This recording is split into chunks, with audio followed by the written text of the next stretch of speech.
واقفين عليه، الدرس هانتوا واقفين عليه. بدي اياكم تحافظوا وتكونوا تحفظوا كرامة بشار الغالي وتحفظوا كرامة سوريا وتكونوا قدوة لسوريا ولقائد سوريا. شباب سوريا انتم شبيبة الحافظ الاسد، شبيبة بشار الغالي. بدي اياكم تضحوا بارواحكم من اجله، تدرسوا وتتفوقوا. لما اللي بتدرسوا وبتفهموا ما حي بيقدر يغشكم، ما حي بيقدر العميل يقدر ياثر عليكم. بدي اياكم عيون سهراني على الوطن ولا مع قائد الوطن، تكونوا هنتوا القدوة. هنتوا كل واحد مخابرات مطرح اللي بيشتغل بدرسه بأرضه، مطرح الماشي مطرح المينان بعمله. بدي اياه مخابرات، بدي اياه قوة يكون مع وطنه، يكون سهران لأعداء الله وأعداء اللي جايين يخربوا بالوطن، يحرقوا المؤسسات وما يحرقوا السيارات. الله يحرقهم بينجنبوا بأصل المصير.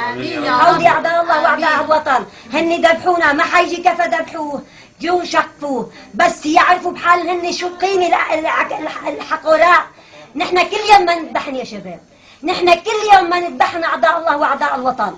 نحن شاكر بأذن الله ننخز بقلوبنا وبعيوننا أن أعداء الله وأعداء الوطن بالداخل وبالخارج بأذن الله.